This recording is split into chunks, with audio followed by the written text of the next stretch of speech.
Bueno, se ve que está teniendo problemas nuestra compañera de Salta, la doctora Mimesi. Vamos a ver si se puede llegar a acomodar. Mientras tanto, vamos a ir adelantando la ponencia de angioedema que me corresponde a mí darla.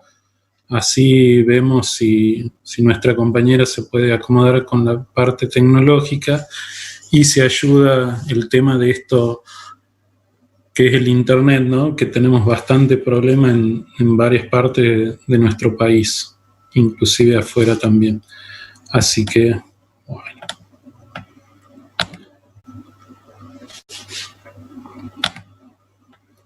Bien. Ahí pueden ver todos la presentación. Ahí se está viendo bien. Muy bien. Perfecto. Bueno. Mi nombre es Cristian Rubis, soy médico cirujano y especialista en alergia, entre algunas otras cosas, y soy de Santiago del Estero y pertenezco a AIBA, digamos, como delegado regional de la zona norte junto a la LIMIMESI de los delegados regionales de AIBA. En este caso les quería presentar angioedema, diagnóstico y tratamiento oportuno, porque es un tema que si bien no está en el temario general de la otra parte del Congreso, me parecía importante que no pase desapercibido, ya que cualquier médico de cualquier especialidad, en cualquier guardia, está acostumbrado a ver angioedemas y tener en cuenta que hay algunos tipos de angioedemas que hay que tener o prestar un poquito más de atención.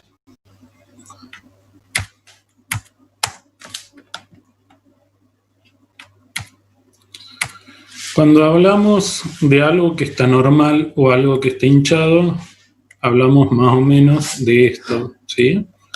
Aquí vemos a las claras que tenemos un paciente, la misma paciente con un tipo de rostro y la misma paciente con otro tipo de rostro, que es bastante elocuente y nos llama la atención. Entonces, básicamente esta charla vamos a tener algo que está normal o algo que está hinchado. La definición de angioedema es lo que decíamos, hinchazón, es debido a la extravasación de líquido dentro del intersticio de la dermis profunda y el tejido subcutáneo. Hice un ultrasíntesis de lo que es la patología.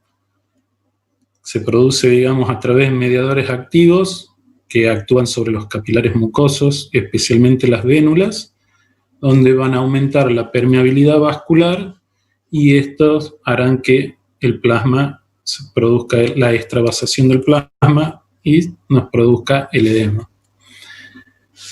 La historia va desde prácticamente Hipócrates, a donde ya utilizó el término de edema para describir la hinchazón de órganos, y el famoso edema de Quincke, que le llamó allá por 1882, a donde calculamos que los historiadores dicen que es una de las primeras descripciones de angioedema, ¿sí? O de angioedema hereditario, o el angioedema angioneurótico que decía Strubin, o la primera descripción de Osler, hasta pasar hasta las terminologías actuales.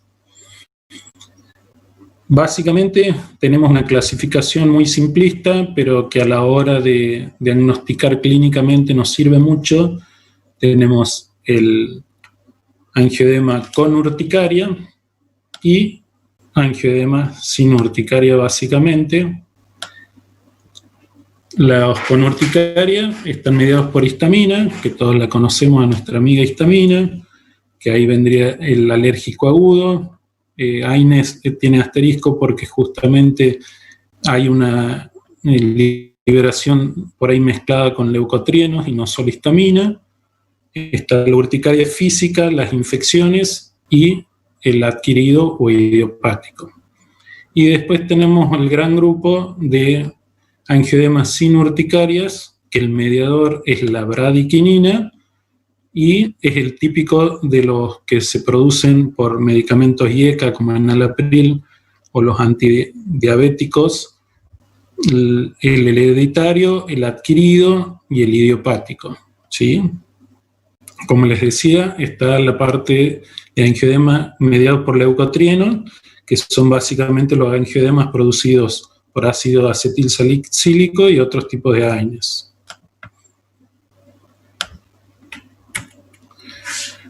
Clasificación, esto lo traje a corolario, digamos, sobre todo por un homenaje a Mauro Sicardi, que es este señor de aquí abajo a la izquierda, que hizo un gran trabajo de muchos años, sobre todo en la investigación del angioedema hereditario. Pero está bueno también que a primera vista veamos la complejidad y los distintos tipos de fenotipos que existen en los angioedemas, tanto de adquiridos como de hereditarios.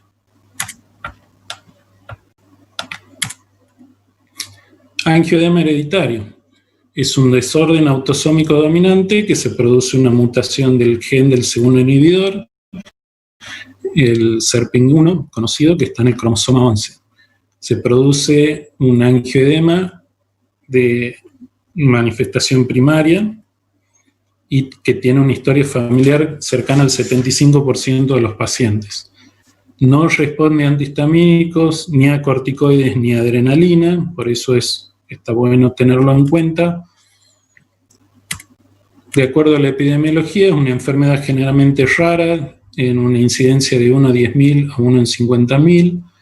Generalmente no hay mucha diferencia entre géneros o etnias, y generalmente la frecuencia de ataques, que esto es muy variado, pero estadísticamente se dice que puede ser de 3 a 4 por año, pero hay pacientes que incluso hacen 12 episodios o ataques por mes y que son bastante difíciles de controlar.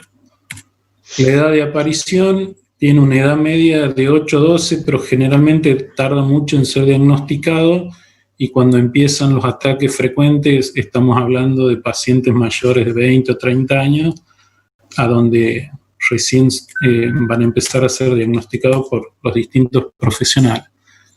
Básicamente se clasifican en 3 tipos: tipo 1, tipo 2 y tipo 3.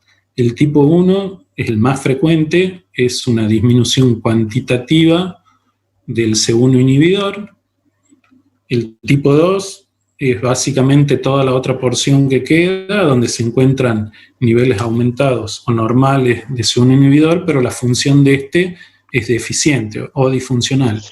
Y el tipo 3, que es el más raro, pero que últimamente está siendo no tan raro, donde se produce en mujeres, por ejemplo, el estrogénico, ahí por mutación del factor 12, causas desconocidas, adquirido idiopático, digamos, mutaciones de la angiopoyetina y del plasminógeno.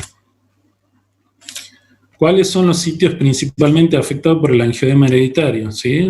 Los ataques recurrentes, es típico que el paciente tenga ataques abdominales, dolores que incluso hacen sospechar abdómenes agudos, el tan temible edema laringio. Y el edema tiene una cierta característica, el edema producido por el angioedema de bradiquinina, donde la duración es de 24 a 72 horas, por lo general casi nunca presenta urticarias, no produce prurito y no mejora con antihistamínicos, como dijimos hace rato. La frecuencia de las manifestaciones, básicamente en cara, extremidades puede ser tanto inferiores como superiores, labios, pared abdominal y área perineal, que son los más frecuentes. Y tampoco es tan infrecuente, digamos, el problema del edema orofaringio, que sería justamente el más preocupante, ya que puede llevar a la asfixia del paciente, síndromes gastrointestinales y síntomas respiratorios, dolor de cabeza en muy baja frecuencia. Hay prodromos que hay que tener en cuenta, que son irritabilidad, debilidad, el paciente tiene náuseas, como un estado gripal, y también hay algunos síntomas atípicos pero que son característicos del angioedema hereditario, por ejemplo el eritema marginatum, que hace parecer una especie de urticaria, pero que no hay abones, sino que es solo un eritema. Y bueno, hay factores que hay que conocer que son desencadenantes, como un trauma mínimo, por ejemplo, procedimientos dentarios, son bastante frecuentes en mujeres los estrógenos, los anticonceptivos, digamos, que tienen estrógeno, la menstruación, cambios extremos de temperatura o incluso algunos ejercicios que produce el paciente y que pueden desencadenar un ataque. Esto es para graficar más o menos todas las opciones de pacientes concretos. Aquí a la izquierda superior tenemos a Valeria. Ella es una pacientita que es bastante difícil y tiene cerca de unos 6 ataques mensuales, que inclusive tuvimos que darle danazol para que no haga tantos ataques recurrentes.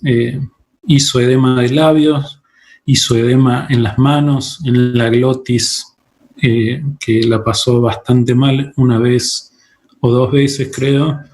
La parte abdominal, a donde vemos una resonancia o un ataque, no me acuerdo, que se ve toda la inflamación y el líquido por todo el abdomen, que es bastante elocuente.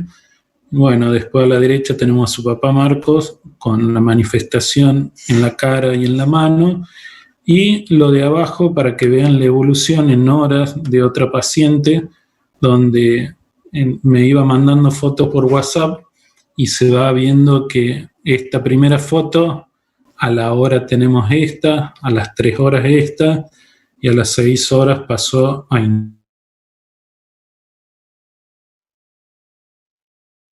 internación. Casi bastante rápido, a donde hay que intentar actuar de manera bastante precoz, porque si no, justamente, y más cuando tenemos edema en la cara o en el cuello, tenemos la grave complicación del edema laríngeo. ¿Cómo diagnosticamos este edema? De forma clínica, por las sospechas que dijimos de las anteriores síntomas y signos, y la confirmación clínica lo vamos a hacer básicamente con determinación de C1 inhibidor y de C4, a donde justamente vamos viendo los 3 tipos de angioedema que es típico, a donde el tipo 1, que es el más frecuente y que le tiene que quedar grabado, que el C4 está bajo, el inhibidor C1 está bajo, el funcional está bajo y generalmente el C1Q está normal. El tratamiento, hay que saber que hay que tratar los ataques agudos, las que son urgencias, las profilaxis a largo plazo en pacientes que son muy recurrentes con sus ataques, y la profilaxis a corto plazo para prevenir un ataque, por ejemplo, en situaciones que sabemos que se va a exponer un estrés, por ejemplo, una extracción dentaria o una cirugía programada, sea menor o mayor, con bastante tiempo hay que prevenirlo con los distintos medicamentos que le voy a pasar a contar ahora. Tenemos aquí en Argentina el C1 inhibidor purificado, que es el Berinert. Tenemos el Encalantide, que ese no está acá, y el Icativan, que sí lo tenemos en Argentina aprobado, que este actúa a nivel del receptor beta 2 de bradiquinina, justamente impidiendo la cascada inflamatoria. Para hablar un poquito del Berinert, tenemos que saber que este restituye el déficit de C1 inhibidor. Es un medicamento que se administra en forma endovenosa, es bastante engorroso su preparación y tiene una dosis muy específica de 4 mililitros por minuto, a donde hay que estar bien entrenado y saber que bueno, tiene todo un proceso y que lleva su tiempo y que tiene sus materiales que hay que saber utilizar. Lo bueno que esto está bien estudiado y aprobado tanto para embarazo, lactancia y niños pequeños, que por ahí la otra medicación todavía no está recomendada. El que nombramos el Icatibant, que es un antagonista competitivo del receptor beta-2 de bradiquinina. Este es más fácil de colocar, la dosis habitual en un adulto es de 30 miligramos, generalmente va subcutánea en la región abdominal. La mayoría de los pacientes requieren una sola dosis, pero incluso hay pacientes que requieren 3 y 4 dosis y se hace cada 6 horas y la indicación del prospecto nos dice que sería un máximo de 3 dosis, pero bueno, off the label uno llega a utilizar incluso hasta 5 dosis cuando el paciente así lo requiere y está en un estado crítico. Algo novedoso que en agosto del 2018 fue aprobado para niños mayores de 2 años, entonces cuentan con esta medicación para los ataques. El Ladogal, famoso danazol, es el único andrógeno atenuado que está disponible en nuestro país, disponible, pero a su vez es bastante difícil de encontrarlo. ¿Sí? Los pacientitos deambulan bastante y demoran bastante conseguirlo. Incluso llegué a derivar a gimnasios para que consigan estanosol o otro que usan los físico-culturistas para que, bueno, los pacientes no se queden sin su medicación preventiva. Pero el que está aprobado por ANMAT y el único disponible en Argentina, sepan que es el Ladogal. Este aumenta la síntesis hepática del segundo inhibidor, incrementa la actividad de la aminopeptidasa P y generalmente se administran 200 miligramos, un comprimido, incluso se llega hasta 3 comprimidos por día, se logra la remisión o el cese de los ataques y se va disminuyendo la dosis hasta intentar de que tenga la dosis mínima indispensable, ¿sí? Una alternativa es lo que le nombraba el estano, que es de 10 miligramos, de 4 a 10 por día, sería algo por ahí equivalente, quizás algunos colegas latinoamericanos lo pueden conseguir en sus países, por ejemplo en Paraguay, está el estanozolan, que es de un laboratorio bastante conocido en Paraguay. Los antifibrinolíticos se han usado bastante, en mi experiencia personal no he tenido muy buenas respuestas, pero para intentar algo, sobre todo en pacientes mujeres, antes de darle el danazol o algún andrógeno atenuado, siempre está bueno probar, porque bueno, no tienen los efectos virilizantes y los problemas, sobre todo hepáticos, que pueden traer los andrógenos, ¿no? El update 2020 del tratamiento, traté de hacer como un resumencito para que sepan que hay medicación nueva disponible en otra parte, pero que en algún momento va a llegar a Argentina y a otros países latinoamericanos. Está la Egarda, que es un inhibidor de la segunda esterasa, pero que se aplica en forma subcutánea y serían 2 veces por semana y estaría aprobado para adolescentes y adultos. Con esto, digamos, intentaríamos justamente prevenir los ataques y no andar corriendo tras las crisis como andamos en estos momentos. El anadelumab del Takhzyro, que lo aprobó este año la FDA, es un anticuerpo monoclonal que es inhibidor de la calicreína y también la idea es que se administre cada 14 días una dosis para prevenir los ataques. Y por último, que esto calculo que es lo bastante más prometedor que lo otro, algo que no es invasivo, que es el primer inhibidor oral de la calicreína del plasma, que con una dosis de 150 miligramos al día estaría suficiente para prevenir las crisis en los pacientes con angioedema hereditaria. Sepan que hay en proyectos la terapia génica para el angioedema hereditario, que la idea es que se intenta que se proporciona una copia correcta de un ADN para que se produzca un segundo inhibidor normal, digamos, reemplazar el defectuoso. Se estaría utilizando un virus para entregar una copia saludable SERPINA1 dentro de la célula. Está en una fase preclínica. Ahora, pasando a la segunda etapa y prácticamente ya terminando esta charla, nunca está de más repasar lo que es el angioedema alérgico. Si bien vimos todos los fenotipos al principio y toda la cuestión de las distintas variedades de los angioedemas, no es más que importante reconocer que el angioedema alérgico es lo más frecuente, obviamente. Sabemos que puede ser a cualquier edad, está mediado sí o sí por histamina, no tiene historia familiar, está asociado con exposición a alergenos. Esto obviamente los alergistas, alergólogos, colegas están bastante más al tanto de esto, de los alimentos, las picaduras, inclusive los himenópteros. Usualmente va asociado con urticaria. La hinchazón normalmente desaparece dentro de las 24. Y algo muy importante, y que lo vuelvo a recalcar, que responde a antihistamínico y corticoides básicamente, o adrenalina si es obviamente una cuestión de urgencia o emergencia.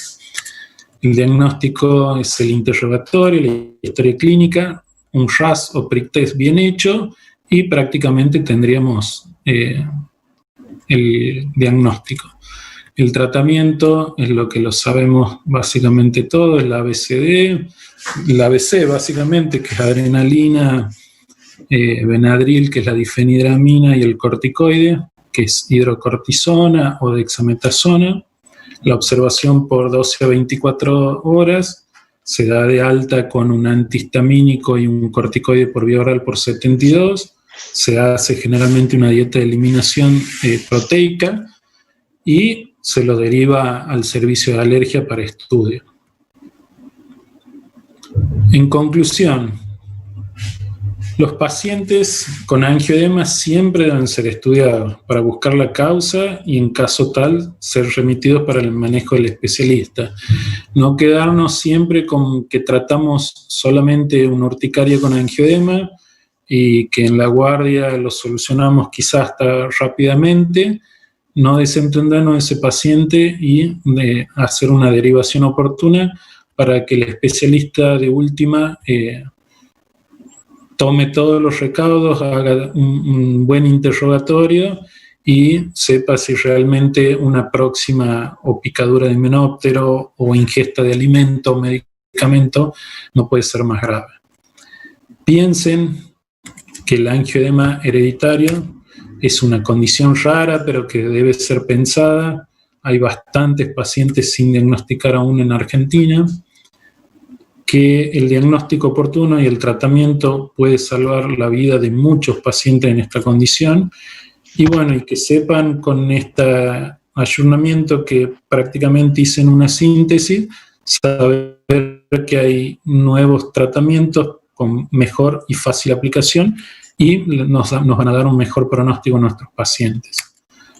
Así que bueno, espero no haberlos aburrido y cansado, y muchas gracias.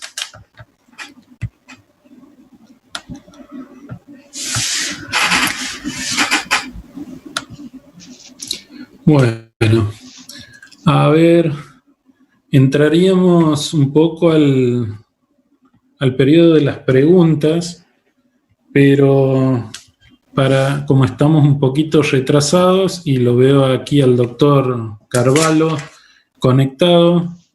Buenas tardes, doctor, ¿cómo le va? ¿Qué tal? Bien. No sé si te parece oportuno, si tenés preparada tu clase. Yo disfruté la clase de recién, la disfruté, porque sí, realmente muy claro el doctor Rubis, así que sí, yo tengo todo listo, lo que vos me digas. Bueno. Y para que congraciarme contigo, la voy a hacer en 10 minutos. Tiene 5 minutos más, porque a mí me quedaban 5, así que lo cedo para usted que se explaye en lo que quiera. Bueno, ¿sí? bueno, cuando vos digas. Te presento formalmente, voy a leer aquí un poco un machete que tengo porque básicamente un currículum bastante amplio, es muy importante y halagador que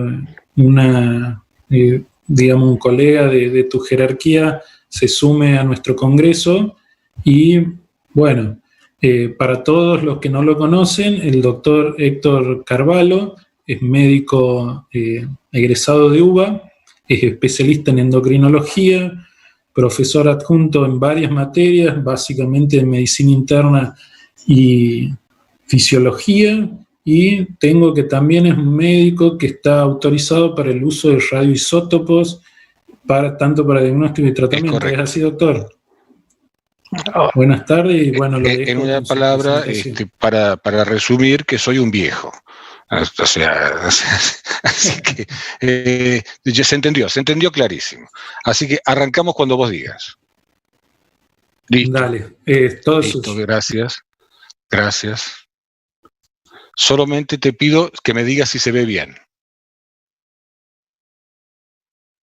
Bien. Bueno, buenas tardes a todos. Lo que vamos a hablar es básicamente... Todavía no se está viendo la pantalla compartida. No estoy compartiendo la pantalla. No, todavía no se ve para nosotros, por lo menos. A ver. Esto ya es un problema porque no me había pasado nunca. Siempre decimos lo mismo los varones. Vos por casualidad no lo tenés porque me lo habían pedido anticipado. Bien, ahí lo chequeamos. ¿Cuál sería el nombre de la presentación? A ver, Ciencia Técnica y COVID. ¿Ahora no la ven así como pantalla compartida? Estoy compartiendo pantalla. No te hagas problema.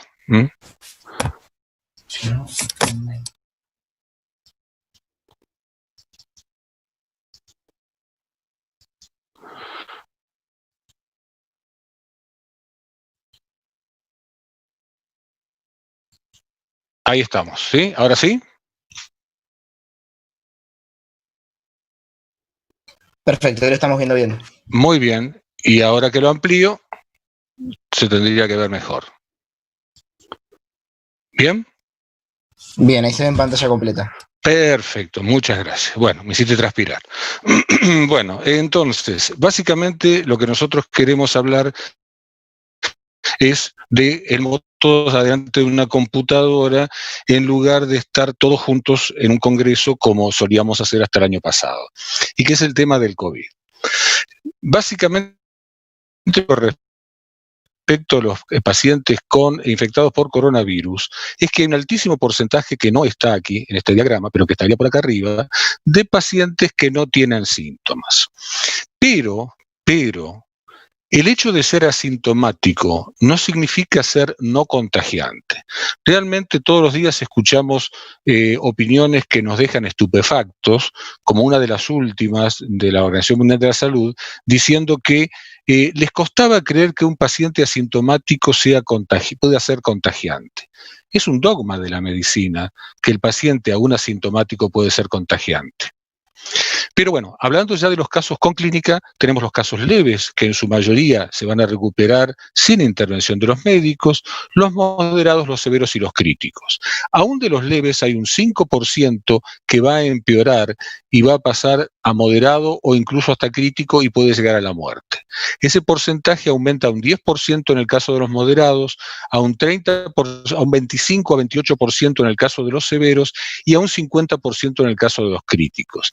De tal forma que podemos decir que, sin temor a equivocarnos en base a la estadística y a la experiencia obtenida en estos 10 meses de sufrimiento, que de los pacientes que se internen, un 25,7%, según las estadísticas británicas, están en riesgo vital. O sea que existe alta posibilidad de que un 25% de los pacientes que requieran internación terminen falleciendo. Decíamos antes que hay muchos que no tienen síntomas, pero que no tengan síntomas no quiere decir que no sean contagiosos. Los que no tienen ningún síntoma van a ser contagiosos por lo menos durante 12 a 15 días, en tanto que los demás, los que ya tienen síntomas, van a ser contagiosos por más tiempo. Insisto, que no tengan síntomas, que no se sientan mal, no quiere decir que no contagien. Y si nosotros consideramos que la cantidad de casos que nosotros vamos a diagnosticar está en función directa con los tests que se apliquen, y también nos basamos en los datos que los tests se están subaplicando, también existe un gran subregistro de los casos. Entre España e Italia, que utilizaron muchísimo mayor cantidad de test por cada 100.000 habitantes que Argentina, ellos consideran que tienen un subregistro de un 60%, es decir, que por cada caso que se diagnostica hay 2 que no se diagnosticaron, porque no consultaron o por la causa que fuere. Si nosotros consideramos que nuestro testeo fue mucho más bajo que esos 2 países europeos, podríamos decir, sin temor a equivocarnos ni ser apocalípticos, que nosotros tenemos un subregistro cercano a 6 veces. Es decir, que si decimos que hay X cantidad de pacientes, en realidad habría que multiplicarlo por 6 para saber la cantidad real de pacientes. Y otro tanto sucede con el exceso de muertes. Es decir, en todo país hay un número de muertes esperada, ¿sí?, por año. Cuando ese número se excede en gran cantidad, tiene que haber pasado algo. Un tsunami, una guerra, un terremoto o una epidemia, ¿sí? Y los que alertaron sobre ese exceso de muertes, de los cuales empezó a hablar la revista Llama hace 2 meses, pero lo alertaron en el mes de marzo, fueron las casas funerarias de España, porque no daban abasto. Entonces, si no daban abasto, algo estaba pasando. Y ese es el exceso de muertes que hace que por cada muerto por COVID, consideremos que haya como mínimo otro muerto con COVID, y por comorbilidades producidas por el COVID. Es decir, que si hizo un infarto, figurará como infarto agudo de miocardio, pero si no tenía diagnóstico de COVID previo, no vamos a saber que la placa de ateroma se movilizó por la endotelitis del COVID. Lo mismo la insuficiencia renal aguda, lo mismo el ACV, porque estamos hablando de una endotelitis. Entonces tenemos que considerar que por cada muerto que consideremos por COVID, y no estoy diciendo que se oculten las muertes, sino que por cada muerto en realidad son 2.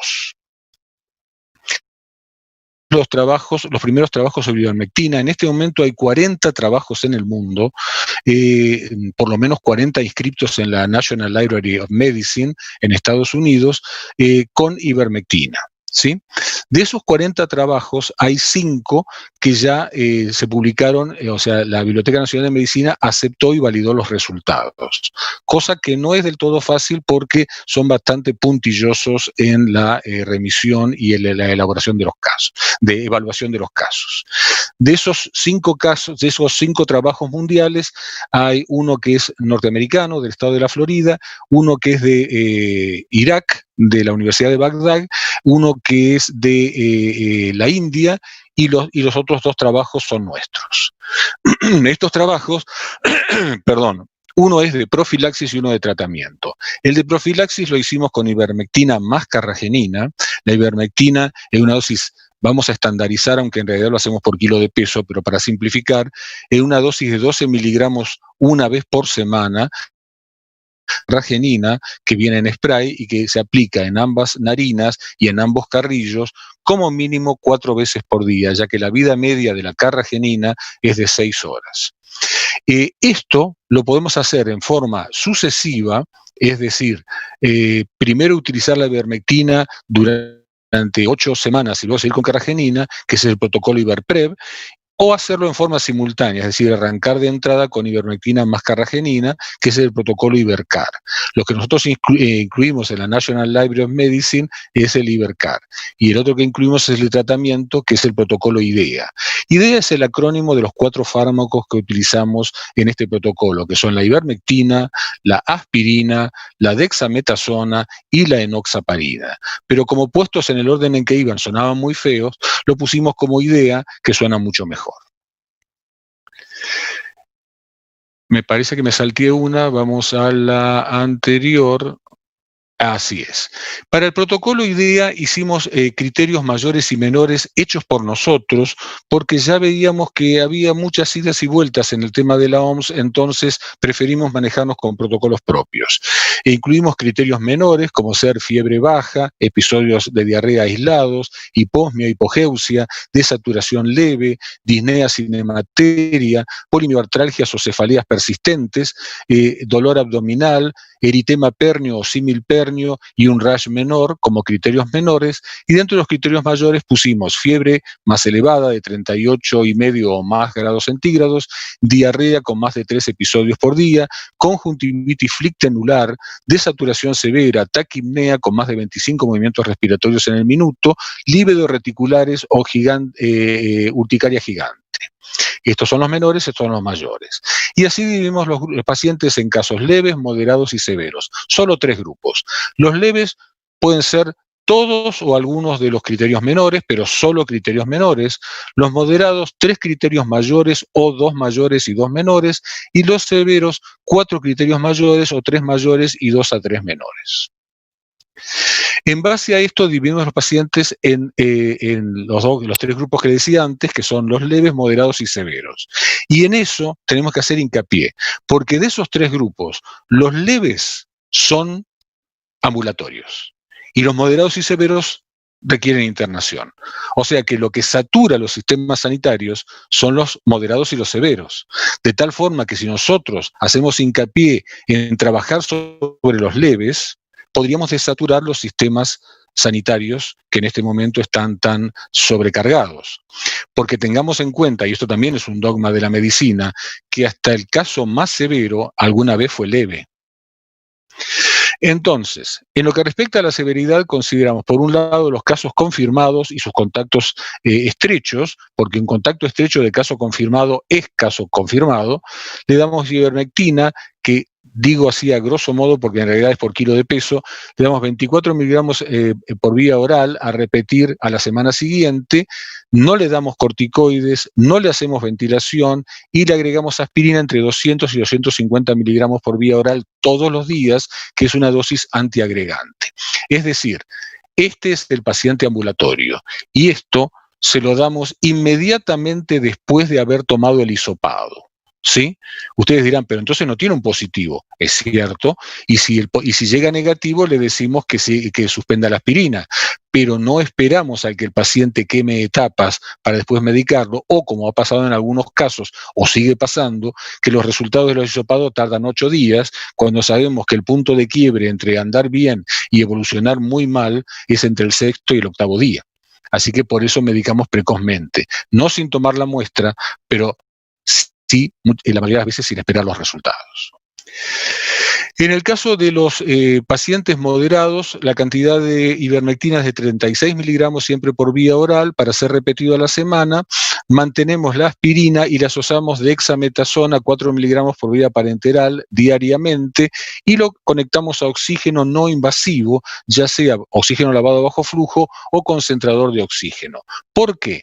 Primero porque el concepto de hipoxia feliz, un término poco feliz, que se debería llamar hipoxia silente, que estos pacientes tienen tendencia a la hipoxemia aún sin tener manifestaciones de disnea, ya que este es un virus neurotropo, la hiposmia, la hipogeusia y la hipoxemia silente son por acción sobre el sistema nervioso central.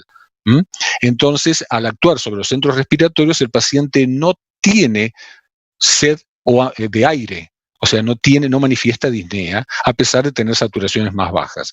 Y además, porque la inflamación de los tabiques intersticiales, ya que el compromiso, cuando se produzca la neumonía, es en realidad una neumonitis intersticial por compromiso de los tabiques, el engrosamiento inflamatorio de los tabiques, más la tormenta de citoquinas que se produce a ese nivel, va a dar lugar al colapso de los alvéolos. En tanto que si mantenemos un buen flujo de oxígeno, vamos a, en cierta forma, colaborar en contra de que eso suceda. Y por último, en los casos severos con neumonía bilateral, lo que administramos son 48 miligramos por vía de sonda nasogástrica, mantenemos la dexametasona, ahí ya reemplazamos la aspirina, que es antiagregante, por un verdadero anticoagulante como es la enoxaparina. Podría usarse la heparina en lugar de esta, pero la enoxaparina es más fácil, más versátil para utilizar, y estos pacientes sí en su mayoría van a pasar a ventilación invasiva, es decir, ARM. Con estos protocolos, nosotros evaluamos los pacientes durante un mes ingresados en el hospital y tomamos como referencia, en realidad les soy absolutamente sincero, la intención nuestra era hacer un estudio observacional. No queríamos hacer ni un doble ciego, ni versus placebo, no nos parecía razonable ante una enfermedad potencialmente letal condenar a pacientes a no recibir nada.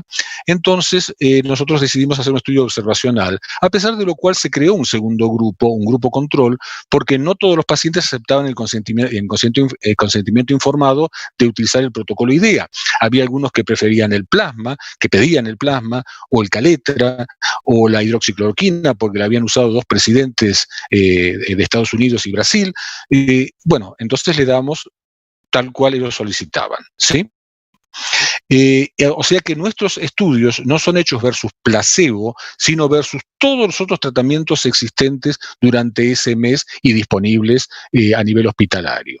Y considerando como efecto adverso la letalidad, vimos que la letalidad con el protocolo IDEA fue de 0,03, o sea, 3%, y la letalidad con todos los otros tratamientos fue de 0,21, o sea, 21%. Es decir, nosotros logramos reducir la letalidad de 7 a 1. ¿Sí? Un solo paciente evolucionó peor porque desarrolló una hemorragia digestiva alta.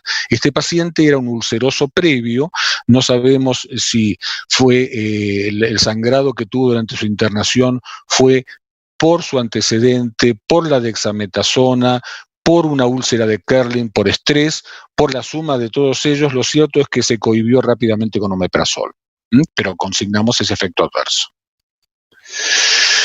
Y a su vez, y esto también es muy importante, tuvimos 135 pacientes con hisopado positivo y casos leves, es decir, sin criterios de internación, con una edad promedio de 53 años, sin un predominio significativo por sexo, eran 50.1 contra 49.9 en favor de los varones, o sea que no era significativo. Y estos pacientes los medicamos en forma ambulatoria, como decía al principio, con ivermectina 24 miligramos a repetir en una semana y aspirina entre 200 y 250 miligramos. Sabemos por la estadística mundial que aproximadamente entre un 5 y un 10% de los pacientes, algunos hablan de un poco más, pero pongamos, entre un 5 y un 10% de los pacientes ambulatorios en algún momento van a requerir internación. Estos pacientes fueron seguidos hasta su alta durante un mes. Y de los 135 hubiéramos esperado por lo menos 10 internaciones. Nosotros no tuvimos necesidad de internar a ninguno. Por eso hacía hincapié sobre la necesidad del tratamiento precoz. En lo que respecta al protocolo Ibercar, ese lo hicimos sí con dos brazos, todos agentes de salud. Se hizo sobre 131 agentes de salud con todo el equipamiento de protección personal que se dispone hoy en día y un grupo control de 98 pacientes bajo el mismo techo, con las mismas edades, en las mismas áreas de trabajo, atendiendo a los mismos pacientes, pero en los cuales no se utilizó el protocolo Ibercar, o sea, de protección, ambos recibieron el mismo equipamiento. Bueno, se controlaron con hisopados todas las semanas, durante un mes, 28 días. Y la conclusión a la que llegamos fue que dentro del grupo control hubo 11 contagios, lo cual es 11,4, casi 11,5, y dentro de los 131 que recibió el protocolo Ibercar, hubo 0 contagios, con un valor de P que ustedes ven que es altamente significativo. También es importante destacar que la mayoría de los agentes de salud afectados fueron los enfermeros, lo cual no debe sorprendernos, no porque sean menos cuidadosos, sino porque son los que pasan más tiempo junto al paciente. Superado esa etapa del protocolo, tal cual lo inscribimos en la Biblioteca Nacional de Medicina, esto se generalizó y en los 3 meses subsiguientes lo utilizamos llegamos a hacer el tratamiento o a seguirlo en 1.195 agentes de 3 hospitales, de los cuales hubo 788 que recibieron el protocolo y 407 que prefirieron no recibirlo, pero aceptaron ser considerados y evaluados y controlados como grupo control. Dentro de esos 407 hubo más de 200 contagios, lo cual significa que más de la mitad se contagió a lo largo de 3 meses y medio. En tanto que dentro de los 788 no hubo contagios. Es decir, mantuvimos el nivel de eficiencia y de eficacia que tenía el protocolo de prevención, ¿sí? Así que yo lo cortaría acá, que era lo que tenía que explicar, y quedo abierto a las preguntas, no sé si son al final de todo o en el momento, desconozco. Bueno, muy bueno. Realmente lo había leído, digamos, al trabajo, pero bueno, ahora con tu explicación quedan algunas cosas un poco más concretas. Y bueno, estando hasta que se conecte la siguiente speaker, que es Lizzie, que creo que se está por conectar, quisiera saber si alguien de los que está en la sala tiene alguna pregunta para el doctor.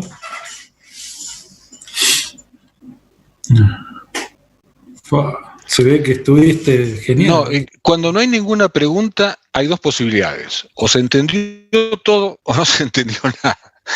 Quiero creer que fue lo primero. Es decir, yo mismo tengo preguntas sobre todo esto.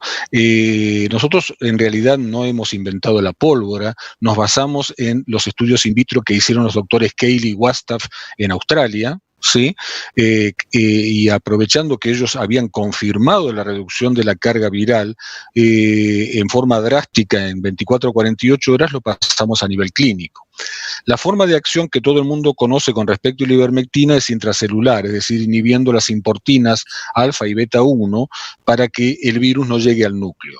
Esa es la forma más conocida, pero no es la única forma de acción. Otra forma de acción que tiene es extracelular, produciendo ionóforos, que son poros dentro de la nucleocápside lipoproteica del virus, que permite el ingreso de grupos hidroxilo. Y la presencia de grupos hidroxilo en exceso a nivel viral lo desnaturaliza, o sea que tiene un efecto intracelular y extracelular.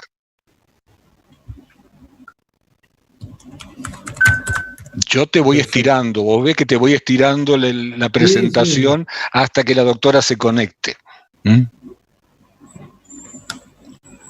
Sí, me dice Natalia López que hay varias preguntas en el auditorio. Bueno. Pero bueno, estoy esperando que me las pasen. Si no me las pasan, no vamos a poder hacer las preguntas. Ahora, como pregunta mía, digamos, una conclusión por ahí personal. Sí.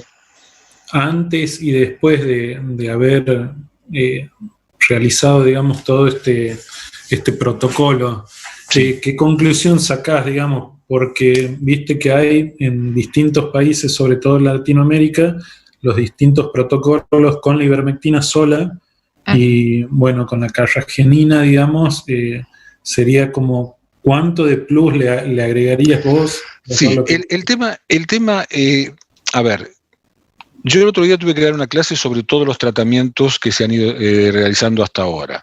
Y yo creo que apelar al fármaco único, con el concepto de bala de plata, como le dicen los americanos, es en cierta forma apelar al pensamiento mágico. ¿Me entendés? Es decir, el fármaco que te cura todo, que soluciona todo, que es accesible a todos y que encima es rico para tomarlo, o sea, tiene buen sabor. Y ese fármaco no existe. Lo que uno tiene que tener presente es la fisiopatogenia del virus, cómo entra, por dónde entra, qué hacer para obstaculizar su entrada. Una vez que entró, cómo daña, que lo hace por hiperinflamación e hipercoagulabilidad. Entonces hay que frenar la cascada de citoquinas y hay que frenar el sistema de coagulación, la cascada de coagulación. ¿Qué mecanismos de soporte hay que aplicar sobre los distintos órganos? Es decir, si vos estudiás la fisiopatogenia del virus, estableces analogías con otros virus neurotropos, con otros virus más antiguos, hasta con el virus del sarampión, con el virus de la rabia, podés establecer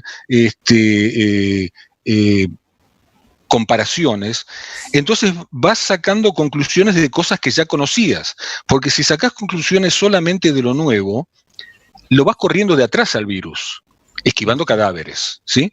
Entonces hay que sacarle un poquito de ventaja, aunque sea un hocico de ventaja, estar por delante de él, estableciendo analogías con los viejos virus ya recontra conocidos y aplicando un criterio fisiopatogénico. Por eso es que nosotros mismos, si vos me decís, ¿la ivermectina es el tratamiento? Yo te digo, no.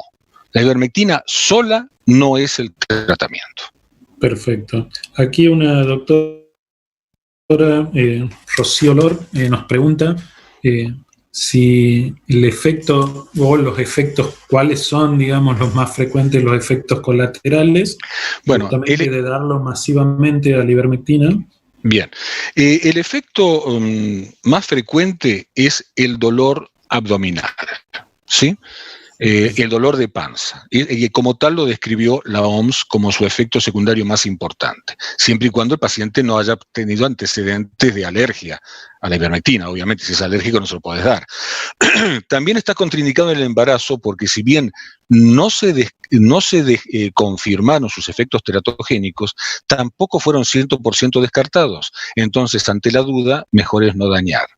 El efecto más grave, o sea, los efectos dosis dependientes son mínimos porque la doctora Guzzo, una científica italiana, de hace algunos años en África, donde más experiencia tienen con la ivermectina, llegó a dar 1.200 miligramos a voluntarios sanos. Esos trabajos están escritos. Yo estoy seguro que eran sanos, pero tengo mis dudas de que hayan sido voluntarios, porque es una dosis para voltear un elefante y sin efectos secundarios. Y nosotros no nos acercamos ni a la 10ª parte de esa dosis. Y por último, el efecto más grave es el síndrome PLERM. El síndrome PLERM es una encefalitis tipo LOA-LOA producida por el Mectisan, que es la marca de la ivermectina en África, que, insisto, se utiliza casi dentro del calendario anual por el tema de la oncocercosis.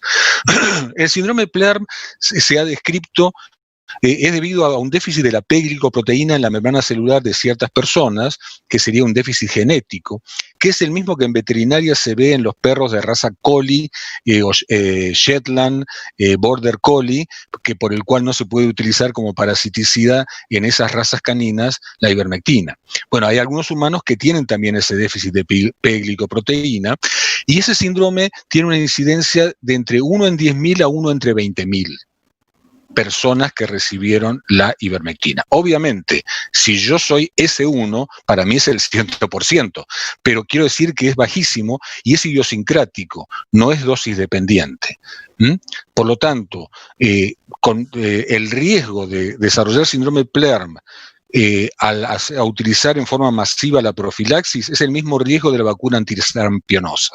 Y yo creo que nadie está en contra de vacunar contra el sarampión, porque el riesgo de Guillain-Barré también existe. Y sin embargo, todos estamos a favor de la vacuna. Bien, perfecto. Bueno, y con respecto a lo mismo, digamos, sería la misma pregunta, pero con respecto a la carragenina, ¿qué efectos? La carragenina prácticamente no tiene ningún efecto colateral. De hecho, la carragenina es algo muy interesante. ¿Sangrados nasales? No hemos visto, y lo llevamos ya utilizado en miles, aproximadamente 2.500 a 3.000 agentes. Si yo junto los protocolos del colega Juan Manuel Figueroa, que son solo con carragenina, más los nuestros, más de 3.000 personas. La carragenina es algo muy particular. La carragenina es un espesante. Es el que se usa para los flanes, las gelatinas, los postres en general. Cuando nos sacaron el producto de solución fisiológica para ablandar los mocos de los chicos con rinovirus, Lo que vieron es que necesitaba un espesante para que se mantuviera dentro de las fosas nasales, si no se le chorreaba la solución fisiológica. Y utilizaron la carragenina, que ya estaba aprobada por ANMAT hace un montón de años para la industria gastronómica, está en todo el mundo. Claro. Pero después se dieron cuenta que las rinovirosis, no solamente los chicos ablandaban los mocos, sino que en lugar de 7 días les duraba 2 o 3 días. Entonces se dieron cuenta que no podía ser por la solución fisiológica y empezaron a investigar la carragenina. La carragenina actúa por diferencia de cargas. La carragenina tiene cargas negativas y el rinovirus, lo mismo que el herpes virus y lo mismo que el coronavirus, tiene cargas positivas. Entonces la carragenina lo envuelve férreamente, como un imán se adhiere al metal. Y entonces un virus envuelto, por así decir, no puede entrar en la célula. Perfecto. Hay muchas cosas que se pueden hacer con bajo costo, ¿eh? Hay muchas cosas. Bien, y ahora otra pregunta que por ahí surgía, digamos, el protocolo en sí duraba 8 semanas, ¿verdad?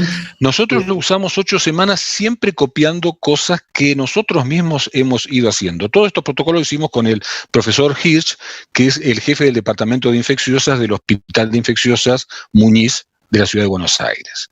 Él fue el primero que utilizó la ivermectina para la sarna costrosa de Noruega, una forma gravísima de sarna en los pacientes HIV-Sida, que podía incluso matar al paciente.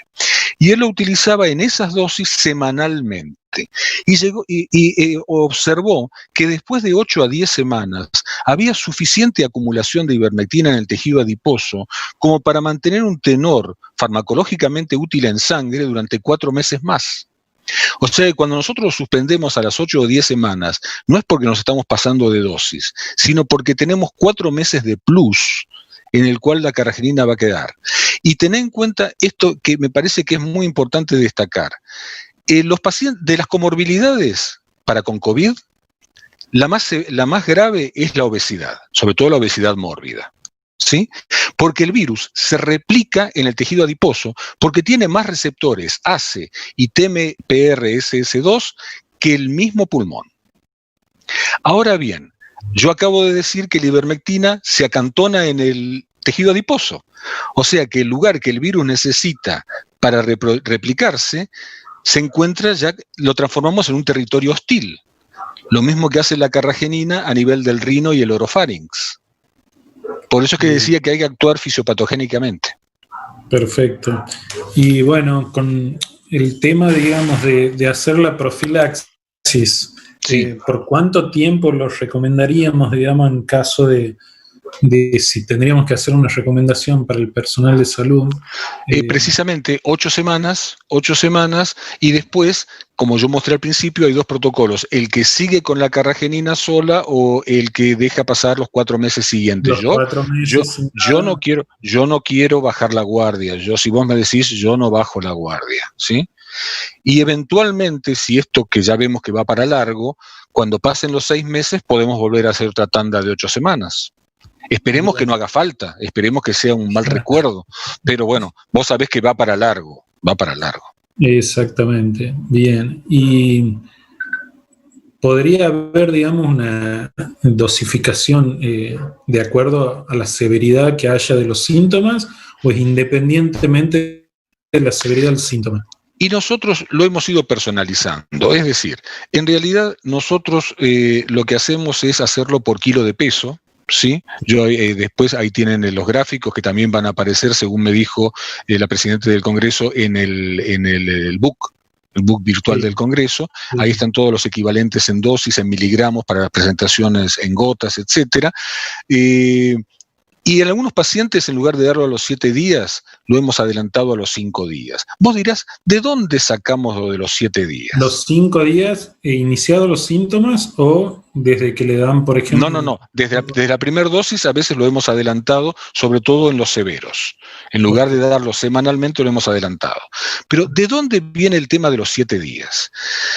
La ivermectina tiene su T máximo a las 24 horas, quizá un poco antes, a las 18 horas, y empieza a decaer hacia el 4.º día. Te diría que hacia el fin del 4.º día la dosis está por debajo de la dosis farmacológicamente activa. Entonces, ¿qué es lo que sucede? En los otros 2,5, 3 días siguientes, la persona está vulnerable frente al virus. Y existe la posibilidad de que se contagie. Pero como el periodo de incubación ese sí no es contagiante, porque uno empieza a ser contagiante en el periodo de invasión. El periodo de incubación no es contagiante y la incubación lleva por lo menos 5 días y medio y nosotros le dejamos, digamos, vulnerable, por así decir, 2 días y medio a 3, ya cuando volvemos a darle ivermectina el virus queda anulado. Pero el sistema retículo endotelial ya lo reconoció. Te pongo el ejemplo de un geriátrico. No sé si tengo 2 minutos más. Sí. Bueno, te pongo el ejemplo de un geriátrico. Un geriátrico, 50 personas, un geriátrico estatal, 50 personas internadas, todas con el promedio de edad era 77,8, o sea, no eran todos, obviamente en un geriátrico no vas a encontrar chicos. Las visitas anuladas, se contagian el director médico y la directora del geriátrico. ¿Bien? Y a través de ellos se contagian 4 internados. Una paciente muy severa hace una ACV, requiere internación y se muere. Nos piden que hagamos el tratamiento e hicimos el tratamiento de leves a todos, al director médico, a la directora, a los otros 22 empleados y a los 49 viejitos que quedaban en el geriátrico, con o sin síntomas, porque partimos de la base de contacto estrecho con caso confirmado, es un caso confirmado. Perfecto. El brote, vos sabés lo que es que este virus entre en un geriátrico. Es como que un lobo entre en un gallinero. ¿Sí? Claro. Bueno, el brote abortó en los 4 pacientes. No hubo ningún paciente más. Pero lo más interesante de todo es que al mes hicieron los dosajes de IgG en los 50, en los 49 internados. ¿Sí?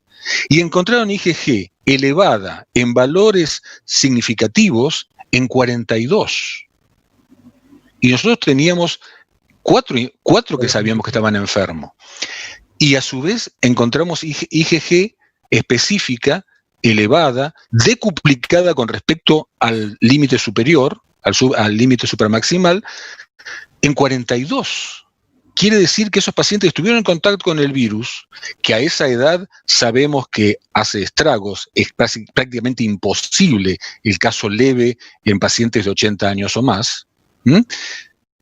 Ni se dieron cuenta que estuvieron enfermos, pero su sistema retículo endotelial les permitió desarrollar anticuerpos. O sea que eso es lo que el profesor Hirsch denomina el efecto vacuna de la ivermectina secuenciada. Perfecto, bien. Bueno, a ver, creo que no estás respondiendo todo, estás como en Feliz Domingo para la Juventud. Entonces me llevo el viaje a Bariloche. Lástima que no se puede ir a Bariloche. Tenés que probar la llave para ver si anda. Cierto, con el escribano Prato Murphy, Murphy adelante. Y Silvio Soldán al costado, sí. Silvio Soldán, qué años de oro, de gloria y sin sí. Bueno, a ver si queda alguna pregunta más colgando. No sé si alguien que está en la sala de coanfitrión se quería conectar y preguntar directamente. Les cedemos el espacio. Ahí Rocío se está conectando. Hola, sí, doctor Carvalho, ¿cómo está? Hola, ¿qué tal, Rocío? Le preguntaba... ¿Puedo hacer una aclaración? Sí. Carvalho sonaría italiano y mi familia es española, es Carballo. Carballo, bueno. ¿Sí? No por nada, pero bueno. Se escribe, pero... Sí. Bueno, el paciente con COVID positivo. Sí. Pero leve. Sí. Digamos, el tratamiento. Sí. Con ivermectina. Uh-huh. Recomendaciones. Bueno, precisamente, en el paciente leve, a ver, yo voy a decir lo académico y lo práctico. Lo académico es, frente a un paciente sospechoso de presentar COVID y sin riesgo vital, o sea que no requiere internación, lo correcto es tomar el hisopado, esperar el resultado y en caso positivo medicar en consecuencia. ¿Sí? Esa es la teoría. Al día de hoy, Rosy, ¿no? Hay lugares donde tardan 8 días en obtener el resultado. Entonces vamos a la parte práctica. De la misma forma que frente a una paciente con una presunta cistitis, pero muy dolorida, uno le toma la muestra del cultivo y le da una quinolona para que se sienta un poco mejor hasta que llegue el resultado del cultivo, acá nosotros hacemos lo mismo. Tomamos la muestra del hisopado y medicamos en forma inmediata con ivermectina, 24 miligramos semanalmente, y aspirina, 200 a 250 miligramos diarios, o sea, como antiagregante. Cuando llegue el hisopado pueden suceder dos cosas, Rocío. Que venga positivo, en cuyo caso le explicamos cómo seguir el tratamiento, o que venga negativo, en cuyo caso decimos que suspenda la aspirina. Pero no perdemos tiempo. No perdemos tiempo. Perfecto. ¿Y generalmente es por 8 semanas? No. Lo de 8 semanas es la profilaxis. El tratamiento nosotros lo hacemos 2, máximo 3 semanas. No por nada, sino porque en teoría ya después tenemos que considerar, bueno, a propósito, si me permitís, Rocío, nosotros estamos en absoluto desacuerdo con el alta a los 10 días de haber desaparecido los síntomas, porque está demostrado que se puede replicar y cultivar el virus hasta 21 días después. Entonces, reincorporar las tareas laborales a la persona a los 10 días es un riesgo para sí y para terceros, porque todavía contagia. ¿Sí? Entonces, nosotros consideramos no 10, sino 21 días. Y bueno, lo que correspondería hacer después, lo correcto, es después de un mes de todo esto, hacer un dosaje de IgG, porque habrás visto que hay pacientes que replican la IgG, que elevan, y otros que no. El que la elevó y lo mantenemos, ni le damos nuevamente no le damos profilaxis, no le damos nada y vamos controlando con IgG seriadas. El que no replicó IgG está tan vulnerable como antes de enfermarse. En este momento el doctor Hirsch y el doctor Geffner están haciendo el estudio de CD4 y CD8 específicos porque existe la posibilidad, con la cual coincido plenamente, en que haya más inmunidad celular que humoral, ¿sí?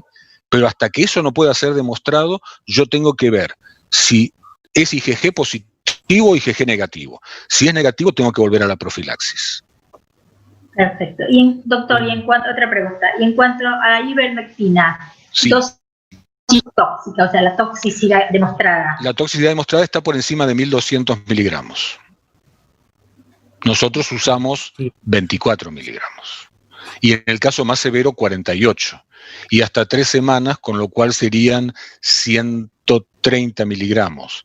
La dosis tóxica, que es lo que explicaba del trabajo que se hizo en África, es de 1.200 miligramos.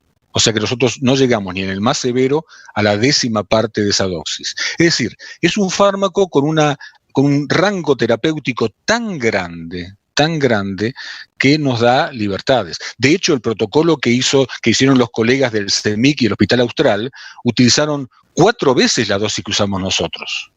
¿Sí? El protocolo del CONICET que se hicieron en el CEMIC y en el Hospital Austral.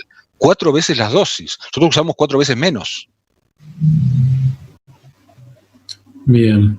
Bueno, te vamos a dejar descansar, Héctor. Realmente nos desborraste a varios y creo que te hicimos hasta preguntas de más, inclusive. Excelente. Así que te mando un abrazo. Yo te digo una sola cosa. Hay muchos puntos oscuros con respecto al COVID, pero entre colegas y en el medio de una pandemia, lo que yo no sé, te hubiera dicho, no lo sé, aunque hubiera perdido el viaje a Bariloche. Muchísimas gracias. O a lo sumo te decía, ¿me repite la pregunta? Bueno, gracias a todos. Chao, Rocío. Chao. Gracias, Héctor, un abrazo y bueno, nos estamos viendo. Igualmente, hasta luego. Bueno, viendo los horarios, digamos, y como los siguientes disertantes son Lizzy Tíncopa, que es de España, y tiene una diferencia horaria importante, se va a conectar recién en 20 minutos, como corresponde, y la doctora Alberti está yendo del consultorio a su casa en República Dominicana, así que en cuanto llegue, calculo que nos va a avisar y en 10, 15 minutos estaremos de vuelta. Así que le pido al administrador del webinar que si podría poner una pausa para la transmisión en vivo y quedamos en esta sala los... Exactamente, sí. Entonces vamos con una pausa de unos minutos y volvemos en unos instantes. Gracias.